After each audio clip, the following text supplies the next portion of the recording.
What's with deep? Going deep. Chad and JT. Whoa, hey stokers of Stoke Nation, this is Chad Kroger coming in with the Going Deep with Chad and JT podcast. Welcome to episode 82, I believe. If I get that wrong, so be it. Guys, I'm rocking sleeveless because I was at the gym, and I was like, I was like, I should shower for the pod, but I was so deep into the workout, and the sweat was about to break, and I was like, I gotta break it. How deep into the workout did you realize you weren't going to be able to change? About 15 minutes in. Yeah. I was like, this isn't enough. Did you get to like that critical point where you're like, because the whole morning you've been planning to go home and shower, and then you get to a moment where you're like, I just got to give that up. The shower's not happening anymore. Yeah. Reroute. Yeah, it's all about priorities. Yeah. And I was like, what do I really want out of this moment? Do I want to boost this workout and really reach my full potential, or do I want to go clean myself? And You chose to be present. I chose to be present, and I chose in not favor of hygiene. Dude, I've been at the gym before, and I've been like, all right, so after this, I'm going to go home, shower, then I'm going to do an open mic, and then I'm going to go see Sally. And then, I'm on like my fourth set of lat pull downs. Mm-hmm. And then I'll be like, guess what? No open mic. Sorry, buddy. You're dead. Yeah, no, I've done that before. I've had to hang out with Caroline sometimes, and she'll be like, so you're going to come eat poke? I'm like, yeah, for sure. And I was like, what's that machine, the CrossFit one? The battle bike? Yeah. Is that what they call it? Yeah, and I was like, I'm 45 minutes into this battle bike. I'm looking to do 2 hours, so I'm going to have to nix this pokey date. Damn. And she's really on board with that. She's Understand. like, get your sweat on. I'm like, thank you. I've said it before in here. Bill Romanowski said in his book he knew his wife was the one when they went out to a fancy dinner place, and he gave the waiter Metrex protein packs, and she didn't like blank or anything. Yeah. No, it's a huge sign if they're in favor of your workouts. He also hung dumbbells from his testicles. Did he really? Yeah, he's going through like all the different trainings, like regimens he did, because he tried everything. And then at the end, he's like, and I hung dumbbells from my testicles. Is that because he was trying to get over his fear of his balls hanging when he got older? Maybe. Yeah, he was just trying to get there before it happened. I don't understand. Yeah. I don't know how that makes you better at playing linebacker in the NFL. I don't. Did he get better? He was good for a long time, and he probably exceeded what people thought his like talent was. Yeah. Yeah. How much weight? He didn't say. I was curious though. I wonder what it would be like to have strong balls, because there's probably like a little line connecting your balls to your grundle. Need to beef that up. Yeah, how do you get tougher about it? It's like a neck workout. The boxer Jack Dempsey, I think they said he used to chew like wood chips to like make his jaw strong. Mm-hmm. So I think if you just shove wood chips up your pee hole or butt, yeah. Up your butt? And just let your butt chew it. Yeah. Interesting. What else has been going on, man? What'd you do last night? Let's see, we had a show. Yeah, that was fun. It was fun. And shout out to Chud. Yeah, shout out to Adam Chudwin. Good set, dog. Adam Chudwin. Yeah, he had a great set. And then I watched Big Little Lies, and I was like, dude, this show moves so fucking slow. It's got you frustrated. Let's speed up. Let something happen. Right. And it's all a retread of the first season. Yeah. You're like, we're just circling the same stuff. Yeah. I really get upset at the show. I only watched 30 minutes last night because then Sally texted me and was like, hey, let's watch it together. And I was like, oh, shit. So I hopped out. But, and it was hard for me not to just finish the whole thing. Mm-hmm. But, I get really upset with like how dumb the characters are sometimes. Like, so total spoiler alert, like it's episode 6 or 5 or whatever. Nicole Kidman's on the stand and her mother-in-law is trying to take her kids from her and say that she's an unfit mother. So she starts bringing up all these dudes that she like boned because like they're trying to say she has like a sex problem. And she's like not prepared for it. She's like totally like, what the hell's going on in here? I'm like, the mother-in-law saw you with the bartender the day after and you didn't even remember the guy because you were so lit up on Ambien. Like, how did you not know she was going to bring this up? Yeah. Like, of course she's going to bring this up. Like, who's your lawyer? Yeah. Like, we should have been prepped for this. Yeah. Her lawyer sucks, too. Her lawyer's terrible. She's like, it's best just to stay cool. And she's, objection. Yeah, when the characters are like, and then the way Reese Witherspoon's been with her hubby Adam Scott, I'm like, how could you have made these mistakes? Yeah. Like talking out loud about these secrets on your phone. Yeah. Like, go to the beach. Yeah. Go to the beach.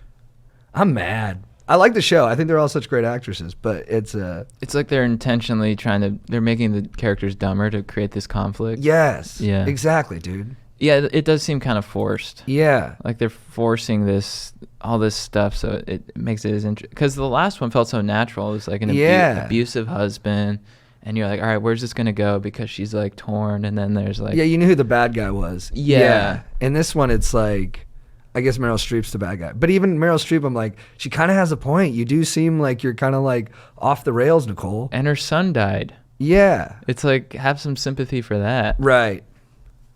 People are like, oh, she's such an evil. I'm like, well, There's two sides to every story. She is Yeah. crazy, but her son did die. She's hard to be around, but you'd think that they'd give her a break and be like, maybe it's because of the son. But I think people blame her for the son too. Oh, right. Because you're like, how'd this fucker get so crazy? It's like, Yeah. because of you, Meryl. Yeah, but also like she's like, she'll like question like the girls about. She'll be like something on your conscience, something weighing heavy, Right. And they're like, how could you ask me that? And it's like, well, your son like died under very suspicious circumstances. So Yeah. it's like, it's not totally out of left field. And that's why my thing is they should all be ready for this. Like, we should all be ready. Yeah. Like, we should be game planning thoroughly. Yeah, I don't even know what I want to happen at the end. Is there an ideal way it would end for you? I assume. I mean, I want them to get away with it. But other Yeah. than that, I don't know what I want the outcome to be for the characters. I mean, I want Laura Dern to get her life situated, you know. Yeah. But other than that, I don't have like a hard desire. For some reason, for me, when I see rich characters lose money, I get really upset. Really? I'm like, I want them to be rich again. This sucks. it is tough. Like, they have to give up their cars. Damn it. What are? Oh, I watched Schitt's Creek. Do you ever watch that? I heard it's hilarious. I've only seen like bits and pieces when my roommates are watching it. So the whole premise of the show is that they are like these billionaires basically who lose all their money, and now they're living in this town that they bought as a joke. Right. So they have no money, and the whole time I'm just like, man, this sucks. Yeah. I want them to get their money. I want them to be back on top. Yeah. Yeah. That's good. That's like the opposite of Schadenfreude. Yeah. You have like jacked for you, Freud. You get jacked for other people who are jacked. Dude, what else? We went paintballing yesterday. Yeah, dude, paintball was fun. It was great. So last time we paintballed, we went to a place in Santa Clarita, and it was mostly preteens, and nobody was that experienced, so we were able to kind of like run roughshod and just dominate. And then yesterday it was like SC Village, maybe the best paintball competition in the country right now. In the niche, yeah. And there were some straight killers out there. Dude, that one guy. So there were a lot of guys out there who had. It looked like. Oh, you're showing your welds? Can you see? Oh, that one's heavy on your back, dude. There were guys out there who had paintball guns that looked like real assault rifles. Yeah, that's a bit too much. Yeah, with clips. I was a little bit like, all right, what kind of vibe are you trying to throw out, dude? Yeah, I felt weird having to ask, like, is that a paintball gun? You're not using an actual assault rifle, right? Dude, that'd be heavy. I just don't want to just get clipped by a bullet when I'm out there. Be like, all right, guys, capture the flag. Okay, we got this. We had a good running joke if Wolverine was playing paintball and just slicing through people and you're hitting them with your shooting them. You're like, paint check! He's coming. Paint check on claws! He's coming at you. Slow down, partner! You're out! You're out! Ah! Just this nerd backing up. Just Paint check. I hit you like 20 times. He's wiping. He's wiping. You can't have adamantium on the freaking field. Yeah, dude. Cool fucking claws, man. Too bad we all agreed to fucking paintball. All right? Get with it or beat it, noob. Put your adamantium plug in, noob. Put your adamantium. Dude, put the claws in. Not until game starts. Yeah, it was fun. It was, There's nothing like going into combat with your dogs. Dude, that is really nice. Yeah. Yeah, the first game, my paintball gun wasn't working, and I had to leave, and I was like so frustrated. I was like talking to the tech people. I was like, my men are out there. I was like, we need to fix this now. Yeah, I didn't know you had gone, so I thought you were just heavy in the game. I was Just like, deep. JT is dominating this first round, just taking, because I got taken out pretty quick. I got taken out quick a bunch. I was trying to be aggressive, but I realized not to make excuses, but the other guys have like really good guns. Yeah. And they can just sit back because their guns are more accurate and shoot longer ranges and just like pin you down. They call it lobbing. Yeah. They're just lobbing rounds on you. Dude, this one guy. Let's go like close combat. Yeah, like shit. Like let's break some swords out. Yeah, exactly. Like this one dude had a gun that he like twisted the muzzle or whatever, so paintballs would actually curve. He's like, this makes them curve right. This makes them curve left. This makes it curve downwards. Are you serious? Yeah. Give me a break. So can you imagine, dude? If you're behind, you're like posted up. You're behind a real barrier, and this paintball just comes around. It's like the corner. swinging around me. Yeah. He's like, oh, these ones are heat seeking. Yeah, Yeah. they tap into your body heat and they grab you. This guy comes in with like those what are those goggles called? Where like, Infrared. Infrared. Yeah, and one guy had drones that had paintball guns on him, and he was flying them from behind one of the bunkers. Dude, I'm sure that's happened. He's like, I'm about to paint spray the third quadrant. Everybody get out. My favorite is the idea of a paint grenade. Yeah, they sell those. Dude, yeah. those are hilarious. Yeah. Do they work? I doubt it. My friend brought one over to my house one time when we were supposed to go paintballing, and it got 86 because we were too tired, and he set it off, and like it was like, pew! It like. Oh, that's it? No, it just like whizzed out a little paint. Yeah. Oh, really? But I think they're probably better now, or Yeah. or there's better versions of it. But I just don't know how reliable those are for getting paint kills. Dude, that'd be so funny. It's just fucking, you're in a dogfight with this dude, and you just lob a grenade. I always dream about just jumping on the paint grenade. So Yeah. so I'm not. I gotta be honest though, I did miss dominating preteens. Yeah, for sure. And you expressed that to me too. Like on the way Yeah. home, you were like, next time, it's the preteens. Yeah. Yeah. Let's go back although it like yesterday was like swinging a bat with a donut, you know. It was like, all right, I'm putting in the reps. I'm fighting against these guys. So next time when we go back to the heavy duty or to the not heavy duty place with preteens, they don't know what they're doing. It's gonna be even more domination. It's gonna be a slaughter fest. Home run derby. Yeah, paint will be. I think Camp Pendleton might be the best like middle ground for paintballing, because you still get some people who aren't afraid of it, but they don't bring their own guns. You know, they're not. What did they had a phrase for that when people had their own? Like I didn't hear it. They're like, we need some custom guys on this side. Yeah, that's like, it's like preteens, but they're not bad. They're the best of the preteens. Then you get some novice older people. Yeah. What are your thoughts on buying a gun? If we keep doing it, I'm gonna do it at some point. Yeah. Just because I'll want something reliable when I'm out there. I'm not gonna get something crazy, but famous last words. But I'll probably get like whatever the equivalent of like a Spider is today. Yeah. Just a good solid. How often do you think we should go? Like, I don't know, not too much. Like a couple times a week. Yeah. Maybe like 3? 3 days a week, I think is good. Yeah. Yeah. Because you don't want it to become your whole life, but you want to take it seriously. And I do. Yeah. And I take it very seriously. I think there's a lot people can sense that. You know, like Carl Jung Yeah. talks about how when there's people you can sense the darkness in them, that's why you respect them. Like Mufasa. Yeah. He's a good guy, a good lion, but he has the power to be dangerous. He has tamed the bull inside of himself. He's not governed by his violence or nasty impulses, but he's capable of channeling them for the greater good. Yeah. And that's the full masculine, Mm-hmm. you know, which needs to be integrated.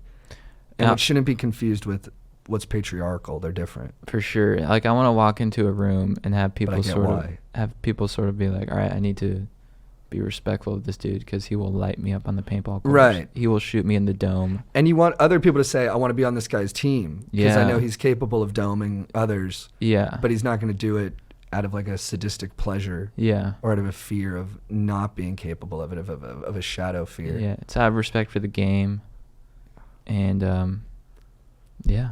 Yeah, you want to be like a Michael Mann character. We want to be, you know, Jamie Foxx at the end of Collateral when he incorporates some of Tom Cruise's powers into himself. I want to be Val Kilmer in Heat.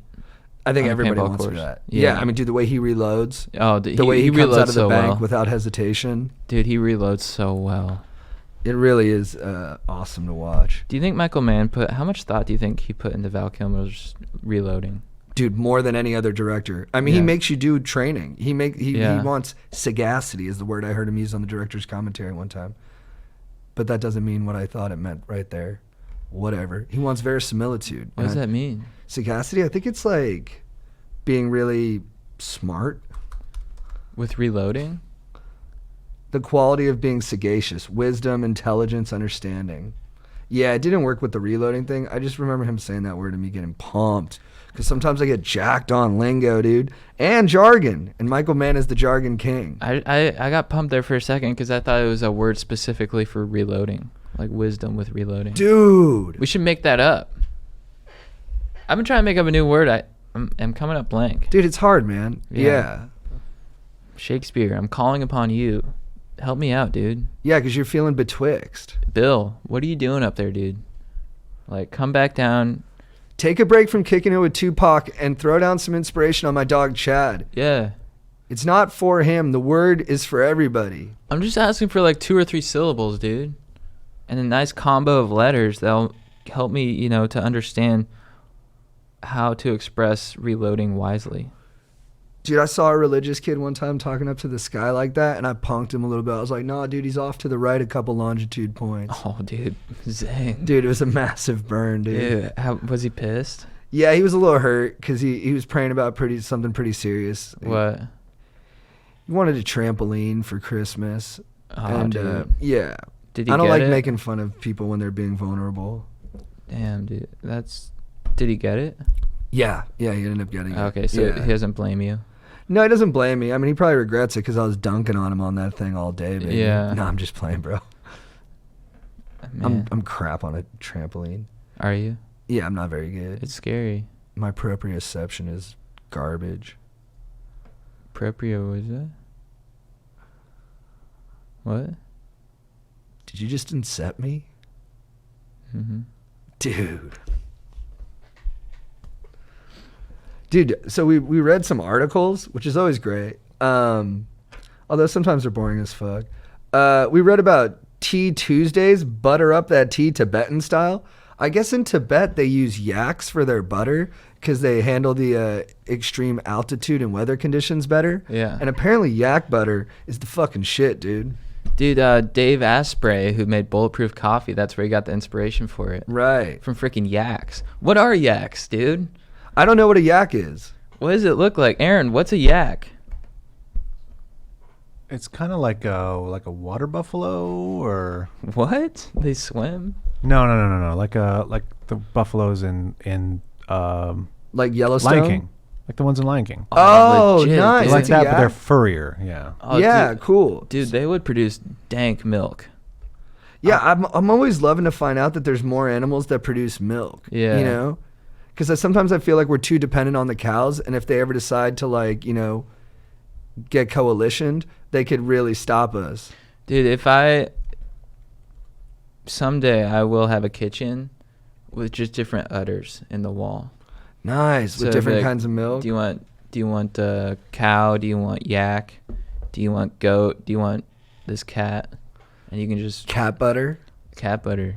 Although that doesn't sound great. No, it sounds terrible. Dogs would make good butter, I think. Yeah. Like golden retriever butter. I'd feel bad telling my dog I didn't like his butter, you know? Because I know yeah. we'd be good buddies. Yeah. Look, dude, there's a yak. Oh damn. They mean business. They kind of look like a cow that's into ZZ Top. Oh, good call.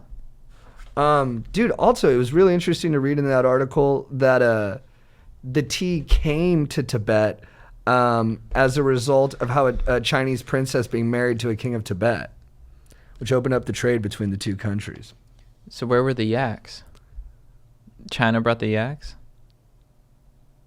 I Are think they China brought the tea, and then they used the yaks they had. And they drink up to 60 cups a day. I read that. Yeah, could that be too much? Maybe. Yeah. I gotta ask how much they have to drain their lizards, dude. Because it's hard to meditate with a full bladder. Yeah, it's really tough. You gotta drain that dong. Although I bet it feels good coming out. Tea always feels good coming out of my lizard. Yeah, and going in. Tea's nice. I'm drinking some right now, black tea. Dude, so we also found out that streaming online pornography produces as much CO2 as Belgium. Dude, yet another example of how we gotta cut down our consumption of porn. It's killing the earth, dude. It's killing our dongs and it's killing the earth. Occasionally it's okay, I think. Online video accounted for 60% of global data flows in 2018. 1 zettabyte of data, 1,000 billion bytes. It's a lot of anal. And that does not include live video streaming such as Skype video calls, cam girls, or telemedicine, which accounts for another 20% of global data flow. What? So 80% of global data flow is related to sex? Dude, that's pretty cool though that once you cut out webcam porn, you not only did you become healthier, but you became greener. Yeah, you're helping the earth. So Yeah. it's good on 2 levels. Yeah. And it's just another message to use your dome for those fantasies. So I guess where's all this CO2 coming from? Just powering like the data centers that have to move the stuff? I think it's megapixels, because browsers is such high quality. Yeah, Because 1080. yeah, I think it burns a lot of CO2 to get that close up of jizz. Dude, I thought it would also be this fun this week if we came up for a new phrase for getting stoned or drunk. Oh yeah, I was thinking about this. We did a video where we just like threw out a bunch of them, trying to get people to sign up to do edibles instead of smoke green, because again, it's better for the environment. And so get on that edible train, start hanging with Eddie. There's one of those phrases. Hang with Eddie. So Chad, what is your phrase of the week for getting tilted either on greens or on some beer? So this is for drinking booze. Be like, hey dude, you want to go knock boots with Hunter S. Thompson? Nice, dude. Yeah. I like that. Mine is for getting high, and mine is, dude, you want to patch Adams? Oh, nice. Yeah. Shout out to Robin Williams. Yeah, because I think in that movie, too, it's like, he's trying to bring joy Yeah. into a hospital ward. Yeah. So that's what's up. And that's what Dank does. And that's what Dank does when you patch Adams. And we're not really encouraging, anything. We're just saying it's fun to come up with phrases for anything, really. I'd say coming up with phrases is more fun than the activity itself. Dude, yeah. That's sort of like with a lot of things. With a lot of things, it's just talking about it. Like, for example, getting on that sweet action, when daddy gets in on that sweet action. I like talking about it more than actually doing it because I lose every time. Right. Well, even paintballing, like it's even better in my memory than it was experiencing it. You know what I mean? I was like, yeah, I'm having a pretty good time. I was like, but I wish I was playing better. And like, it's so fucking hot. But then today I'm like, dude, that was the best. Yeah. You know what I mean? Yeah. No, to be honest, I did not feel as amped as I did last time. I think partly it's because I had the high expectation. Right. Which I try not to do because that always ends up in disappointment. But your only experience paintballing had been total domination. So of course you're going to feel that way. Yeah. But I think the last time I went, I was like, all right, paintballing, I haven't done it in a while. I'm going to get into it. And then it was just like a full unload of it was so cathartic shooting a kid in the face. Yeah. Yeah. Dude, I can't stop looking at your arms, dude. They look good. Oh, thanks. I've been trying to tone them. Tone is huge. Yeah. Dude, I watched this is part of my legend of the week, but I watched a interview with the cast of Once Upon a Time in Hollywood. Yeah.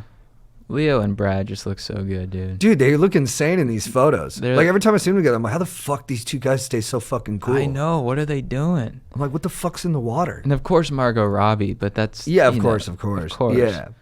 But just Brad, dude. He's unreal, but I'm for me it's Leo. I'm like, isn't he living this hard ass life? Why the fuck's he look so good? I do find that interesting. Like he dabbles in doesn't he smoke? Yeah, he smokes. He smokes, takes ecstasy with squirt guns. Mm-hmm. Which maybe makes you look younger. Yeah, that's true too. Like having that fun, that joy, does that take away from some of your stress, which helps you look better? I think about that a lot, I think it affects your health in a more negative way if you're like eating food and you're like, oh, this is so bad for me. This is so bad. Right. I think it does something to like make it worse. But if you adjust your mindset a little bit with any of that stuff, I think it can be healthier. Right. Like, so you're just saying even if you're eating like garbage food, but you're not like beating yourself up for eating the garbage food, you won't get as hard of an effect from it. Yeah. To a degree. Because the mind affects the body. Oh, totally. So you can just magnify the effects. Like, of course, it's bad for you, But if you're stressed out about it, then that just like amps it up. And dude, I think you're right too, because I think even if you only eat healthy food, but you're like really too hard on yourself about it or too rigid, I think sometimes you'll look bad then too. Yeah. Like I don't want to name names, but he's a like a self-help guru. His name's Bim Darris. That's a fake name, but it rhymes with that. And I don't think he looks. And I feel bad. I don't want to pick on him. He's a good-looking dude, but like I feel like I can see the stress he puts on himself in his face. Yeah. You know. Well, same with Doe Hogan. He doesn't look that great. Yeah. Oh right. Yeah. I doctored the name. Yeah, no, for sure. And it took me a second to. I kept thinking about wrestling. Yeah, but yeah, I was about to makes say sense. Hulk Hogan. Yeah. It does make sense. But I'm like, I'll watch those pods. And I'll be like, dude, you don't look that good. It's a totally different subject. Brendan Schaub's special. Have you seen some of the reviews of it on YouTube? Oh yeah. This guy Beige Frequency did like a 10-minute video breakdown of it. And all respect to Brendan for putting himself out there. But if you enjoy scathing criticism, I would give it a watch. Dude, that's gotta be tough, man. Oh, it's gotta be brutal. What Yeah. I don't understand why people put specials out so haphazardly. I mean, people are really. There hasn't been a good special in like a while. I know I sound like an old man being like, in my day, but like, there really hasn't been, except for Ian Edwards' Ian Talk, which was produced by All Things Comedy, where we're currently recording. Ian's the best, dude. That He's was a so funny. banger. Guys, check out Ian's special if you can. Yeah, and we're not he just is saying really that. funny, actually. We're Yeah, not yeah, just yeah. saying that because we're at All Things Comedy. He is Yeah. hilarious. But I was at a mic one time and someone's like, "All right, question for you guys: what would you rather do? Have the best special of all time, or be in movies? Be a movie star?" And I'm like, "Be a movie star." But the best special of all time? Was it best special of all time? Like, don't would know. I rather be Richard Pryor or like Chris Pratt? I think I'd rather not live. I wouldn't want to live the life of Richard Pryor. It sounded painful as fuck. But like he gave Pam Grier vaginal issues because he kept rubbing cocaine on his penis before they had sex. I respect. But then there was bad parts. I respect the way what he was thinking though. Right. Yeah. He's just trying to have a better time on top of a good time. Yeah. Yeah. You can't fault him for that. But I think I'd rather be like remembered as like a genius like he is than like. I don't know if Chris Pratt's gonna get that same kind of legacy. But what about the rest of his life? Rest of your life? What do you do? Right. Do you just sit in a chair and you're like, I have the best special of all time? No, I wish it was like that though, because they would deserve it. Yeah. I'd rather keep doing stuff. Yeah. Tom Cruise, do stunts. Yeah. I mean, That's what I think. yeah. Well, it's tough. What do you think, Aaron? I mean, it doesn't seem like Chris Pratt's life is all that fun either. You know, it's like constant work. A lot of responsibility to people and stuff. Yeah. Yeah. And just dieting constantly. So you mean like comedians seem to have a bit more like individualistic of a life? Yeah. Yeah. Which can be okay. Yeah, it does seem like Bill Burr kind of just does whatever he's like feeling like almost, Yeah. and doesn't have to like serve any overlord. Yeah. Mm-hmm. You know, I this is just my personality type, I think, but or I don't know if that's it's just the way I am. I like more of a set schedule. Yeah. But it's nice when something's in place. So I'm like, okay, I have this to do. Right. I have to be at this place. I have to get this done. And then afterwards, you feel so much better. Whereas with the self-motivation, that's kind of what we do now. And it's just stressful. Oh, yeah, it's exhausting. You're very good at it, too. Oh, thanks. All right, what else is shaking? Oh, I was saying, you were saying with the yak butter, what other animals? Yeah, what other animals do you think would produce good butter? Well, stokers, if you didn't already know, dolphins are mammals. I'd like to see a dolphin's butter. That would be great. Yeah, some porpoise butter, because they're smart as fuck. Dude, last article, and this is super brief, and by the way, most of these articles came from Tyler Cowan's recommended reads on his website, Marginal Revolution. I don't know if anybody was going to catch me on that, but I do want to be up front. The article is the running of the bulls too safe? 2 or more each year, longtime runners voiced their frustration that the event had been totally adulterated and said it was time to say enough to the distortion of the run. The problem for purists is not just the run, known as the Encierro, has become too safe, with only 2 gorings last year, the least since 1984, but that the bulls are unable to break free from the highly trained steers that accompany them. This makes the adrenaline-fueled race less dangerous, but also less exciting. For the runners, this is the end of the Encierro as they know it, said Joe Disler, a semi-retired American who ran the bull for 50 years and took part in the protest in solidarity. So, I mean, should we keep the running of the bulls dangerous? I was thinking about this. They said there's only 2 gores a year. There was only 2 gorings last year, the least since 1984. Yeah. So, like, where's the spice if I'm not worried about getting hit by a bull? Did I fly all the way here to just run with some guys and gals, or did I come here to evade death? Yeah. It's tough because I don't like seeing people get hurt, but they put themselves in that situation. That's the thing is, like, we don't want to prescribe something that's going to create more deaths or gorings, but at the same time, if people sign up for that, Yeah. how far should we go in stopping them? Yeah. But once you get safer, it's hard to get less safe. You know what I mean? Yeah. You can stay. I mean, Yeah. There's no going back. Right. Once you get safer, you can't go back. That's what I was thinking. They should create their own bull running league. You know, for the purists, they're like, all right, we're going to unleash like 100 bulls. If that was a sport, it could be a really popular sport. Yeah.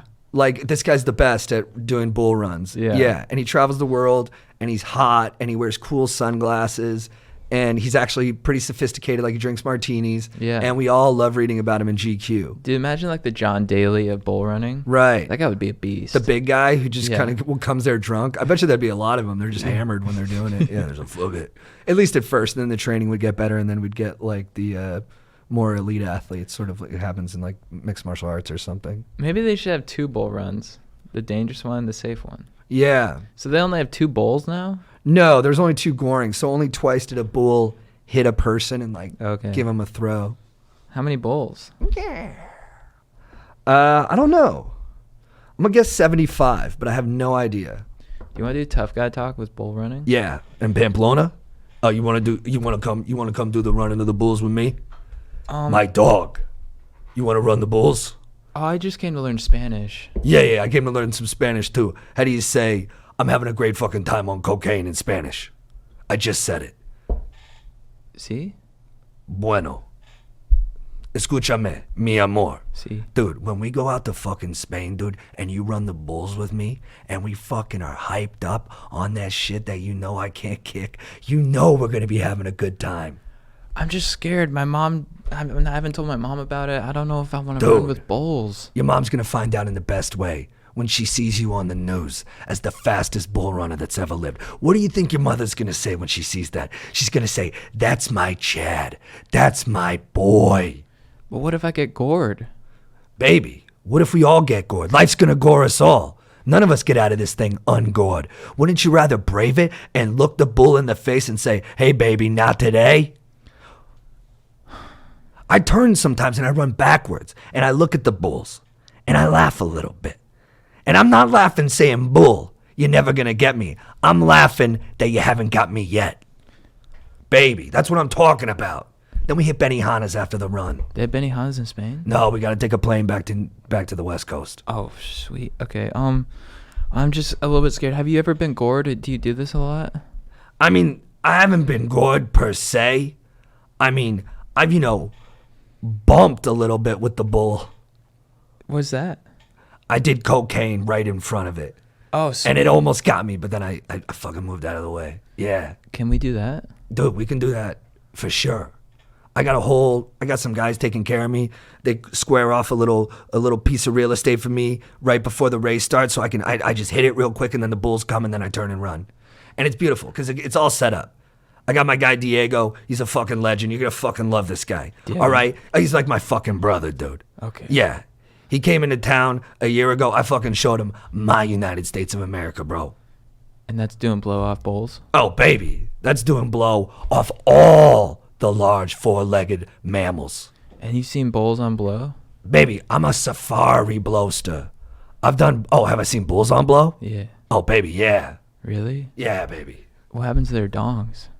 Their dicks? Yeah, it's same as us. You know, it doesn't work as well as it normally would. But if you get them horny enough, they can still throw down. Damn it, because they have big hogs, and I'd really like to see in a Baby, you're fascinated by the dong, huh? Yeah. You love it? Yeah, I'm actually kind of like, when it comes to romance, I tend to sway a bit more conservative at times. You know, I do believe in monogamy. A lot of people don't know that about me because I'm a fucking wild man. But, you know, for me, trust is hard. It is hard. It's hard to trust somebody completely. But when you can do blow with someone and they can see you fucking acting like a weirdo and they don't fucking judge you or nothing, that's how you know, okay, this person can be my lawyer. So full trust is doing blow with someone for you? In a way, yeah. And that's why now I do blow with everybody, because I trust everybody. Or do you have trouble opening up and being intimate? Sometimes. Yeah, I won't lie. You know, when you're the tough guy, people have expectations, you know. They see you in a certain way, and you're like, can I deviate? Or is that going to disappoint this person? And then so what you end up doing is you hit the blow, and you love it. And you love it. You love blow. And it's been good to you. But at a certain point, you know, am I going in circles? You seem like you're getting a little emotional. Yeah. Fuck. Nah. Good. Dude, so when we go. No, go back to that place. You're getting to a good place there. What place? You're getting emotional. Oh, no. You look like you're about to tell me something. Does it have to do with your dad? Yeah. You know, he's 6'6". That's tall. But in my mind, he might as well be 30 feet tall. That's tough, dude. He's a giant. And I'm a tough guy. Does he do more blow than you? Yeah, he does a lot. He's got a fucking constitution you wouldn't believe. It's hard to keep up with him. He calls him 16 balls. Damn. He's got to double up. You're tearing up, dude. This is beautiful. Thanks, dude. Yeah, you know, it's good to cry. Sometimes I get evasive about it, but the thing is, I love it. Yeah. I love it. Yeah. I love crying. I love fucking crying at the office. And I don't, you know what I do? I got my corner office. It's beautiful. I love it. I go to the window and I smush my face against it so everyone in the office can see me. And then the tears run down. Looks like I'm fucking cleaning the glass. I can clean the glass of the whole building. I cry so fucking much. That's beautiful, dude. So we're gonna do this bull run or what? Dude. What? What are we doing? Bull run? The bull run. Whoa. I thought you forgot, dude. For a second there, I thought I'd never been. I remember I've been there the last 15 years. Yeah, we're going to do that. That's going to be nice. All right. It's quite a trip. Yes, tough guy. Tough guy was like, he's a complicated guy. He is. I mean, he's really just me. I have some bull facts for you guys. Dude, please. Hit us. So, I hope they're not bullshit. No. They could be. It's Wikipedia. So Pamplona, the festival of San Fermin, is 9 days long. They do a run every day at 8 a.m. So it's only one run. It's 1,000 yards long. They do 9 runs total? Yeah. Damn. Sounds like. And tops, there'll be 15 bulls and steers total. That's it? Yeah. How many people 6 run? bulls, 6 steers, and 3 steers at the end just to make sure that everyone gets through. So 15 total. Yeah. I mean, I think they need to make it bigger. Yeah. I mean, it's not like you run the whole 1,000 yards either. Oh, right, because you dive off. Yeah, you get out at some point, yeah. Because they're doing 15 miles an hour, so. Dude. Damn, I do 12 on the treadmill. Yeah, that means that's like 8 golf carts just attacking you. Are you ever going to do the bull run? I'll say no, but if anyone else says we're doing it, I'm in. But I'm not going to plan it. But I'm in if someone else wants to do it. If you go, I'll go. Actually, It's up to you. I'm not doing it without you. I just don't want to get gored. No, I don't want to get gored either, but I think if we're there together, it's not going to happen. We're not going to get gored. But it is, yeah, we're not going to get gored. But that's what they say. The people who get gored say we're not going to get gored. Yeah, we might get gored. I can't guarantee you we won't. I just have my belief though we won't. But If we, what if the bulls had horns like paintballs? So if you get gored, it's just paint. just some paint on you that bruises you up a little bit. Dude, you got torn up. I have like one welt, I think. I got lit up, dude. Dude, before the last game when we were paintballing, one of the veterans with like the assault rifle looking paintball gun came up to me and he said, "Hey bro, the way you took that hill in the last game, badass." I said, "Thanks, dog." Dude, someone said that about Yeah. me too. I was like, "Thanks, man." Yeah. Dude, I was in our second to last game, this guy who was just, he looked like Master Chief from Halo. He was just decked out and he was just sniping people from the back. And Dan was like, he's like, "Yeah, that one guy has no fear." And he's like, "No. You know who has no fear? This guy." And he points to me. Whoa. This guy charged up the middle. Nice. Aggressive. And I was just like, dude. I started crying, dude. I was like, Yeah, that's great. no one's ever called me aggressive, dude. And Yeah, yeah. thank you, Master Chief. Oh, it was the Master Chief It was guy? Master Chief. Yeah. Dude, thank you so much, Master Chief. You fucking... That's nice. I want to do blow. All right, dude. Chad, let's get into the questions. Okay. Got some good questions this week. I gotta drain my dong. All right, do it. I'll keep talking. What's up, Stokers of Stoke Nation? This is JT Parr. Just straight kicking it.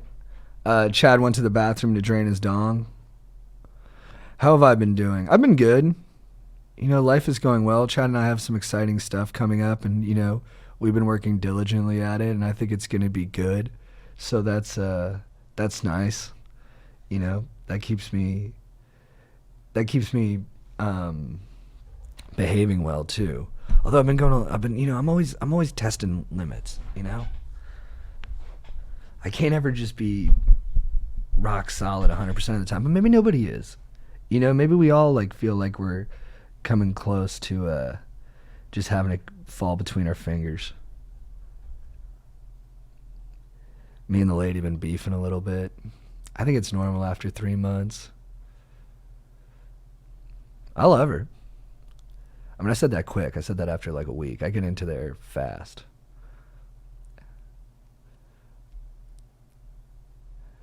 Yeah, we had some dramatic moments these past couple days, which is not something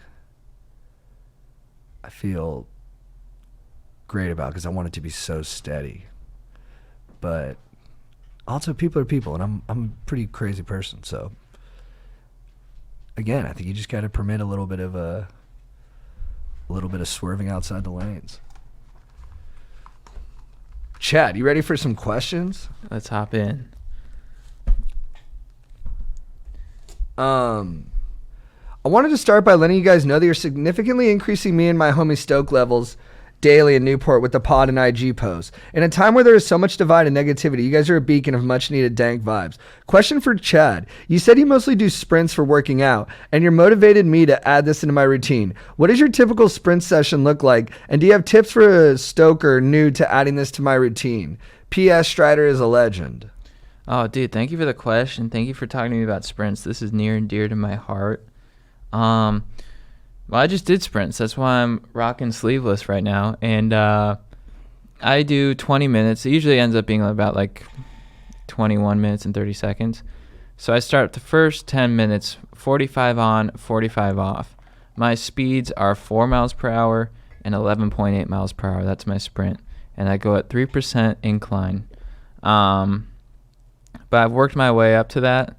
I tried to go to increase it. Instead of going for more time or faster, I've been trying to just get more distance. So I usually try to get 3.2 miles by the end total. So I always work towards that. And I'm getting to like 3.22 now. And I've actually added an extra minute at the end, so I'll go to like 23 minutes and 30 seconds. So then I'm getting like 3.5 miles. But yeah, I just start off 45 on, 45 off for the first 10 minutes, and then minute on, minute off for the second 10 minutes. But go easy on yourself, don't strain yourself too much. Find your own speeds, find your own sprint, work it out for yourself. Everyone's different, but that's what I've been doing, and I love it. Fuck yeah. What up, my dogs? I'm writing in today because my squad has a situation we need to handle. So there's a kind of hierarchy to the squad, and there's a 3-person council, me, Stefan, and Ott, who usually squashes all the problems we have, and we make the decision on whether to book a schmoll or not. But one of the council members, Ott, is now trying to slide on one of the squad members' sister, Mario. She just broke up with her boyfriend last week and is probably just looking for a rebound. The board man is trying to get paid, but the problem is he never got the okay from Mario. Now, usually the council would fix this problem, but the member committing this bookable offense is on the council, so me and the other council members have decided to write into you guys as sort of a supreme council. Side note, Mario is Stefan's cousin, so his sister is also Stefan's cousin. So there's many conflicts of interest here. We will follow whatever advice you give, and Odd is a pod listener, so he'll listen for sure. Sincerely stoked, Tommy. So it's his cousin? Yeah. First cousin? Maybe. Well, I'd say you gotta ask the brother first. Yeah. And maybe your aunt and uncle. Yeah, I would have to say this is a no-go. Mostly because of the cousin thing, and then secondary because it's your friend's sister. Yeah. Yeah, and I don't even mean to be judgmental. Like, I have been attracted to cousins before, but like I said, it was when I was on a real cold streak. So I think part of it was I was just justifying any horniness I felt. And I never did anything. But yeah, dude, there's plenty of fish in the sea, and I would explore ones that you're not cousins with. And I'd probably rework that question and lead with the cousin part. Yeah. They made it seem like, oh, this is bad because it's his sister. Yeah, it was kind of tacked on at the end. By the way, it's his cousin. Yeah. And you're like, well, I don't know why you need a council of us to determine this. I mean, I think it's pretty... you know what to do, dude. This is a fancy word for incest. Consanguineous. Consanguineous. Let's stay away from the consanguineous if we can, guys. No more consanguineous. Vaping. What up, dudes? I recently started vaping and I'm quite hooked on it. My favorite flavor is cucumber. No homo, though. Yeah, dude. I love riding my bird scooter, holding the handlebar with one hand and vaping with my other hand. Do you guys think that's cool or lame? Thanks, bro, amigos. If you love it, it's cool. Yeah, and dude, I was not a fan of vaping, and then I tried it. Man, when I was in Cabo for the bachelor party, I was hitting the Juul. Dude, that thing is awesome. Yeah. It gives you something to do. It feels great. I mean, I worry about the health risks, and that's why I only do it when I'm in Cabo or Miami or Vegas. Although Strider says I should add Toronto to the list. Haven't been there, but I'm open to it. Yeah, I think it doesn't look the coolest, but except for Dave Chappelle, like you said. Mm-hmm. But when you do it, it's cool. The Juul's sweet, dude. I loved it, dude. I know. Dude, before long, I was like, who's got the Juul? Where's the Juul at? I thought it was so... Because I've been Juuling a little bit, I'm going to be honest. Dude, I appreciate that, though, man. Sorry, Mom. And I thought it was... It was so satisfying when you said you loved the Juul for some reason. Yeah. I was like... I could see it made you happy. Yeah. What? I think I felt judged. I probably was doing that. I didn't want a Juul in front of you. Yeah. I'm sorry, man. No, it's all good. But when you're like, dude, I love the Juul, I'm like, yeah, it is cool. Not that it's cool, but I'm like, not encouraging you guys to do the Juul stokers because I think it does feel good, but overall it gives more anxiety. For sure. But when you said, I'm like, yeah, thank you. It's good. It's fun. You're just like, poof, oh. Yeah. And it is... It boosts your time that you're having by like 2.5 points every time you take a ripper. Yeah. Yeah. And you're just like, ooh, I feel kind of like... You're like, I'm loosey-goosey. Yeah, I'm losing my balance a little bit. That thought I was a little nervous about sharing, guess what? It's coming out easy now. Yeah. Yeah. Now it's flowing. I I credit this guy too for having the balance to be able to jewel and scoot. Yeah. And don't be ashamed of cucumber, dude. Cucumber hydrates you. Yeah, exactly. Go up to the girl you have a crush on and you say, hey, I've been meaning to say 2 things to you. 1, I love the jewel flavor cucumber. 2, I love you. Or no, slow down on that one. Just ask her out for dinner and a movie. Perfect. Boom. All right. What's That's up? a great opening. What's up, Chad and JT? Apologies in advance for how long this is, but I need some scholarly advice. Hell yeah. A few months ago, I matched with a girl on Bumble. We hooked up and she said she only wanted a friends with benefits type deal, but it seemed like she actually wanted more after we hooked up and spent the night together. While we were talking, I lied and said I had graduated from the same college she's going to a few years ago. I only have my associate's degree though, and never even went to that college, but I felt like I would look stupid or lazy if I said I didn't have a bachelor's degree. I ghosted her because I felt guilty about lying to her. Yesterday, she added me on Snapchat and I have to accept it. What should I do, fellow stokers? See what she has to say and see what happens, or let this one go for good? And if I do talk to her, do I fess up about lying about college? P.S. If you guys answer this one, please let me know. I'm still catching up on the podcast. Anonymous. Dude, I would just, if you like this girl, I would get in touch with her right away and just lay it out on the table. Be like, look, I lied because I was embarrassed. This is what's going on. And maybe not right up top, but next time you hang out, just slip that in. Be honest. You don't want to live a lie like that. Dude, yeah. You just got to tell her the truth, man. Yeah. You just got to be honest with people. Nothing feels better than telling the truth. And your reality is better than you think it is. Yeah. And you're doing better than you think you are. Just be honest. You got to be honest. And it's not, and I don't think it might not even be a deal breaker. If she likes you, I was still in college and was embarrassed to tell people. Yeah. And so I didn't tell my first girlfriend that I was still in college. And then after a couple months, she was like, where are you going? And I was like, Yeah. I'm in college. And she like loved it. Yeah. We were like on the ground at the time. She came down and kissed me. It was like, it was a nice moment. That's what I was like. I felt vulnerable and she was cool with it. That's what I was saying. I bet this girl would laugh when she says it. Be like, oh, that's so cute. You were embarrassed or whatever.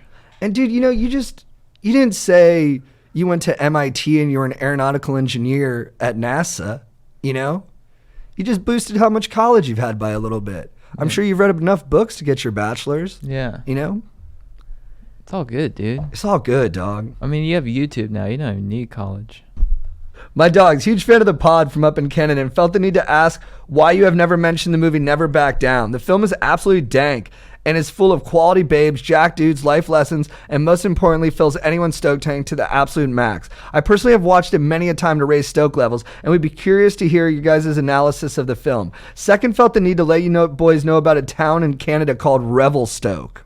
No further explanation needed. Indeed. Very dank town. I highly suggest you visit in the winter for some shredding and to bask in a town that takes stoke so seriously it put it in their name.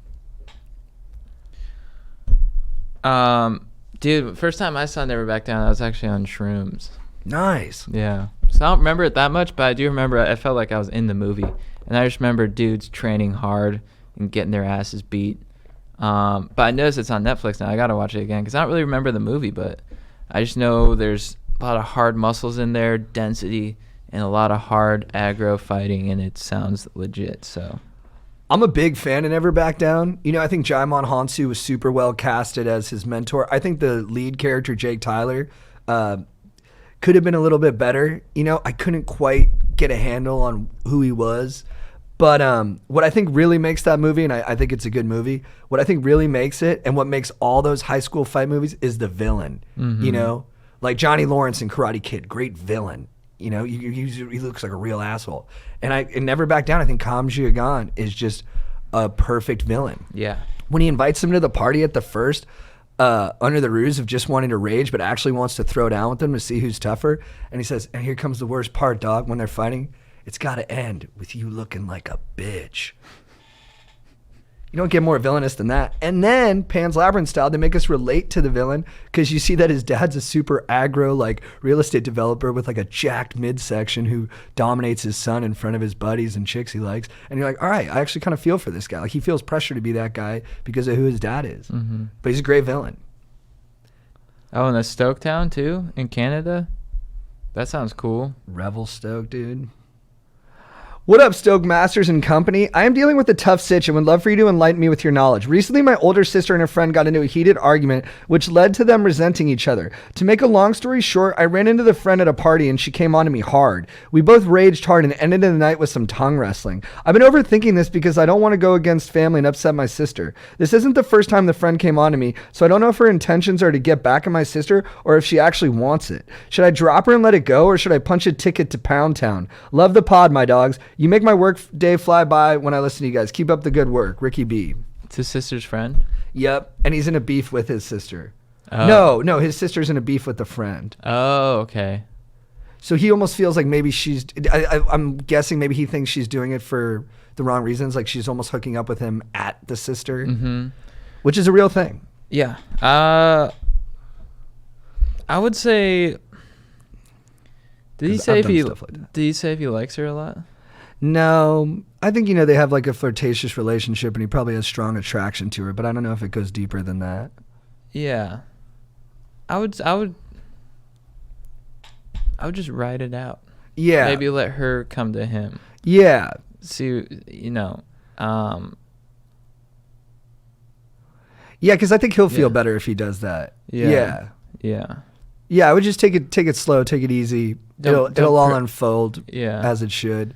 I mean, if the sister and the friend end up having like a permanent fallout, you're in kind of a tough spot because your sister's gonna be so mad. Yeah. Well, I don't know what you and your sister's dynamic is yet. I don't know what your guys' expectations are for one another, but I do know that if like my brother hooked up with like a really close friend of mine and then we had split as friends, I would feel a little weird. Depending on the age, the older we are, the more serious it would be. If we were younger, like high school aged, we'd probably get past it, but I wouldn't be happy about it. Mm-hmm.